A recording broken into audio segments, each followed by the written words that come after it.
Attention, all members of Company B area detail. Good. Report to Sergeant Watts on 1600 hours of brooms and shovels to police the company area. Good. Attention, all members of Company B area detail.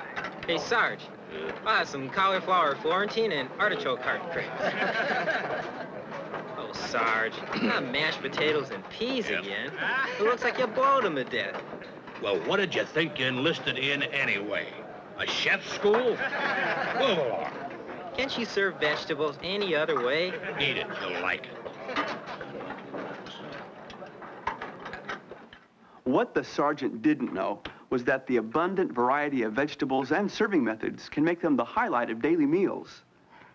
And if properly prepared, vegetables can make substantial contributions to the vitamins and minerals that we need for good health. For example, an orange at breakfast is not the only way to get your daily quota of vitamin C. This combination of vegetables eaten during the day will provide the same amount of vitamin C as an orange. The nutrients in vegetables are largely influenced by the part of the plant from which the vegetable comes. And all parts of the plant produce vegetables: roots, stems, leaves, fruit, and flowers. Although most vegetables can be cooked, many are enjoyed in their raw form, both as snacks and salad ingredients. We'll start with the vegetables that grow below the ground: roots and tubers. These are all examples. Radishes and carrots make colorful raw garnishes. Trim root vegetables sparingly at the root and leaf ends. To make radish roses, make 4 slashes, which when chilled in ice water spread into a petal design. Cut carrots in sticks, rings, or curls. Curls are long, thin strips rolled and held with a toothpick. They retain their shape after chilling in ice water. Turnips and rutabagas are often waxed to hold in moisture for shipping. This is removed when they are pared. Although usually eaten cooked, try them pared and cut into raw wedges or shredded for salads. The stems are the next part in the progression of the plant. Celery and asparagus represent the edible stems of plants. Cut off the core end of celery to separate the stems. Wash thoroughly, but don't scrape. Use all parts of celery. Trim only the very tip ends and the bruised portions. Add the coarse outer stems to cooked dishes for texture and flavor. Use the inner ones for relishes. Leaves are good for tossed salad or soup. There's an abundance of edible vegetable leaves from which to choose. The leaves are low in calories because they are low in starch. They are high in moisture content and contribute much cellulose or fiber to the diet, an aid to the digestive system. Buy fresh, crisp-looking salad vegetables, then refrigerate them as soon as possible.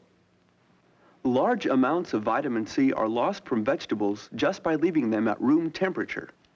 Since the darker green leaves have more vitamins, discard them only if badly bruised, or shred them to use in soups. Plunge the leaf greens in water and lift out so grit will filter to the bottom. Drain well. Refrigerate in sealed plastic containers. Head lettuce stores best uncored, but to crisp inner leaves, remove the core by wrapping the head against the counter and twist or cut the core out. Rinse, drain, and store cut end down. Take the rib out of coarse leaves as well as any dark spots. Since cut surfaces allow greater quantities of vitamin C to be lost, tear or shred just before serving.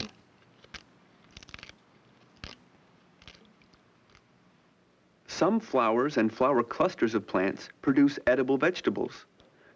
Choose pure white heads of cauliflower, broccoli free of yellow tinges, and artichokes with tightly clinging green leaf scales.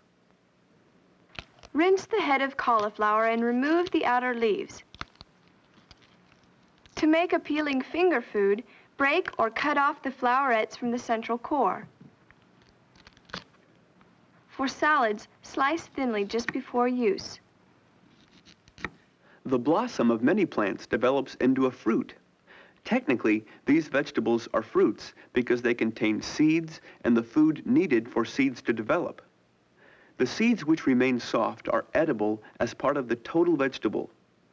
For example, those in eggplant, summer squash, cucumbers, and tomatoes. When cucumbers are served raw, it adds a pretty touch to pull a fork through the green skin in parallel rows before slicing. Cut open green peppers and remove seeds and section membranes.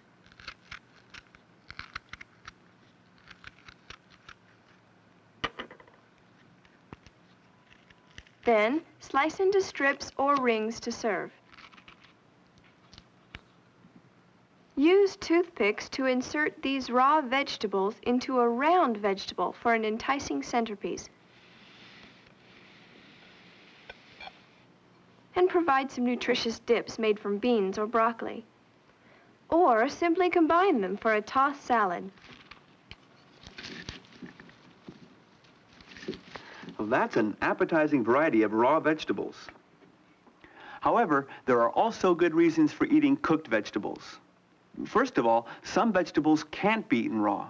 Also, cooking softens fiber and aids in the digestion and absorption of food. The principal goals in cooking vegetables are to protect color, flavor, and texture, and to preserve nutrients. Now, there are moist and dry heat methods of cookery. Oven baking and broiling are dry heat methods. Since nutrients in vegetables are concentrated near the skin, baking them unpeeled is an excellent cooking method for retaining these nutrients. Just scrub and remove the eyes. Oiling the potato produces a softer, more edible skin. Prick the skin so they don't explode from accumulated steam. Cook until they feel uniformly soft when pinched with a pot holder. The length of cooking time is determined more by the size of the vegetable than by the number baked. Vegetables such as winter varieties of squash and pumpkin should be washed and cut in half. Remove the seeds and place cut side down on a baking sheet. Or add stuffing and place right side up. Bake at 375 to 425 degrees until fork tender. Serve in the skin or scrape the softened pulp out and serve mashed. The deep yellow or orange color of these vegetables is provided by carotene, a plant pigment. It indicates an excellent supply of vitamin A. The deeper the yellow-orange color of the vegetable, the more vitamin A it contains. Use broiling for vegetables with a high moisture content. To make kebabs, place a variety of vegetables on a skewer. These have been dipped in vegetable oil to prevent the surfaces from drying. Rest them on the cold broiler pan 3 inches from the heat. Cook until just tender crisp. When overdone, they get mushy and fall off the skewer.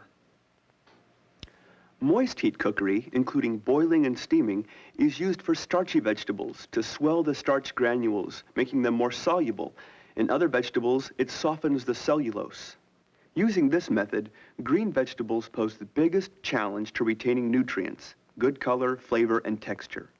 Like yellow vegetables, they're good sources of vitamin A, but the carotene is masked by chlorophyll, a green pigment. The green color indicates they are high in vitamin C. In fact, the darker green the vegetable, the more vitamin C it has. However, vitamin C is difficult to retain during cooking because it dissolves in liquid and can be destroyed by enzymes in a warm environment.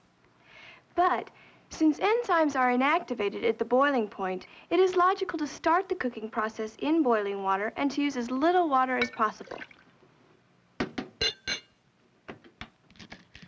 We'll use broccoli in a demonstration of moist heat cooking. After washing and removing the leaves, divide the thick stalks vertically or into small pieces. That way they'll cook as fast as the flower tops.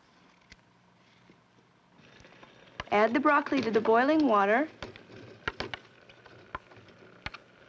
cover, and return to the boiling point on high heat. Then reduce heat to maintain a slow boil. Using just enough water to prevent scorching is called waterless cooking. This method relies upon the steam created to do the cooking.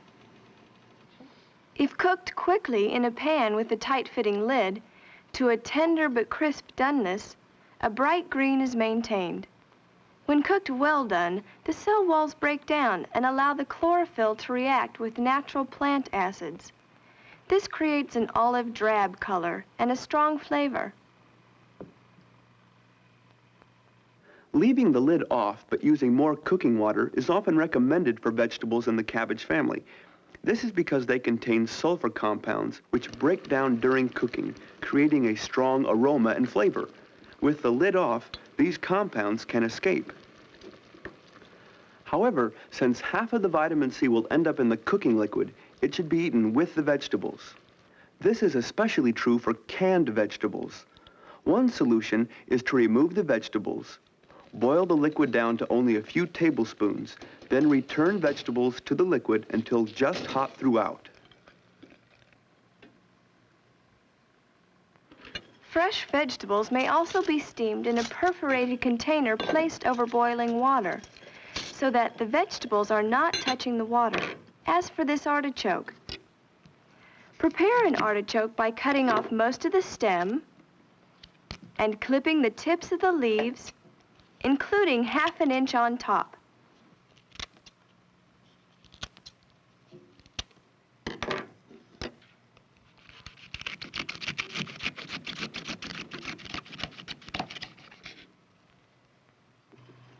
Cover with a tight-fitting lid. When done, leaves should pull off easily. They can be served hot or cold. This looks good. I've never tried one. Obviously. Look, you just pull off one of the leaves and dip it in the sauce of your choice. Well, that sure looks like more fun. That is good. Sweet corn, peas, and green beans can be eaten as immature seeds. However, in their fully ripened state, these seeds turn dry and need to be cooked in liquid before eating. Dried vegetable seeds provide B vitamins, calcium, and iron, and are a good source of protein when combined with animal protein. Sort out damaged beans or foreign matter and rinse. The beans absorb the liquid, so use 2 to 3 times as much water as beans. 1 cup of beans will make 2 cups when cooked. Cover with water and let soak overnight.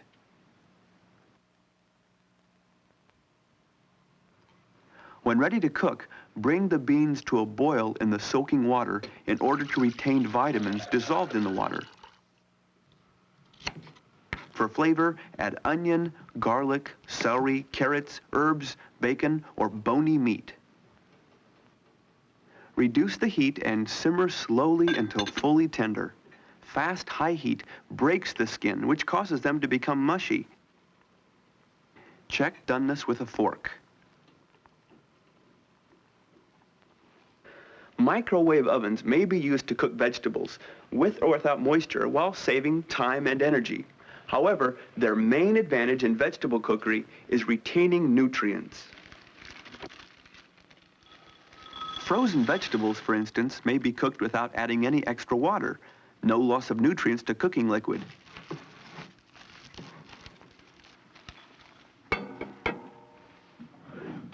Since it's not necessary to use boiling water to cook fresh corn on the cob or frozen vegetables in the pouch, they are microwave favorites.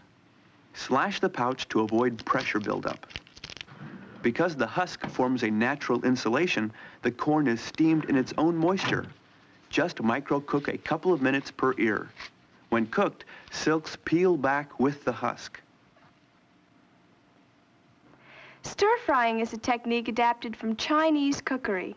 Vegetables prepared in this manner retain nutrients and color because of the short cooking time. Use vegetables high in moisture. Leafy greens such as cabbage are shredded. Cut asparagus, carrots, and celery in very thin diagonal strips.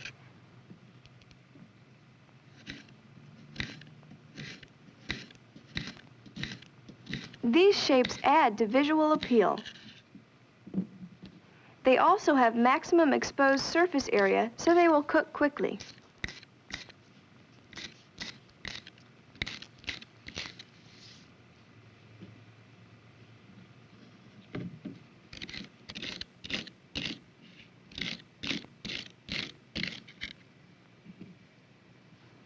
A funnel-shaped pan called a wok is the traditional utensil for this technique, but a heavy skillet may also be used.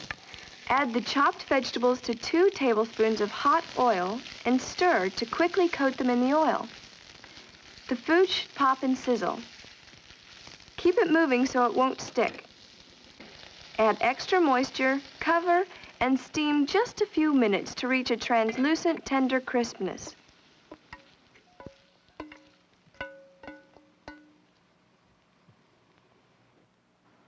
Eggplant adapts well to pan frying. Pare only if the skin is tough. Slice ½ inch thick and dip into beaten egg, then seasoned flour or breadcrumbs. Fry uncovered in a small amount of oil over moderate heat, 2 to 4 minutes or until lightly browned and tender crisp. We're all aware of the technique of French frying potatoes, but the Japanese deep fry all kinds of vegetables dipped in a batter. The result is called tempura. Wash and dry the vegetables so the batter will adhere to them. Non-starchy kinds are best, but the secret is to cut them thin. And cut them in interesting shapes. Short carrot sticks, diagonal slices of celery and zucchini, wedges of turnip, bite-sized cauliflower blossoms.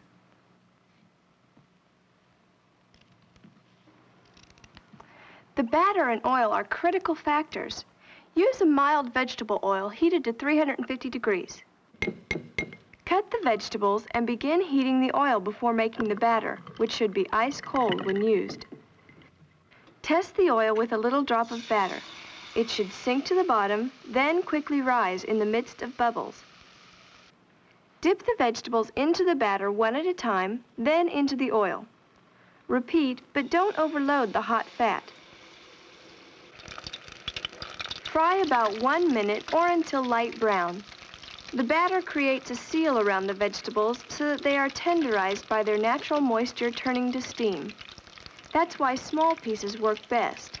You'll be surprised at the new mellow flavors you detect. This is a good way to try new vegetables. Drain, then serve hot with a choice of dipping sauces: horseradish, sweet sour, or mustard.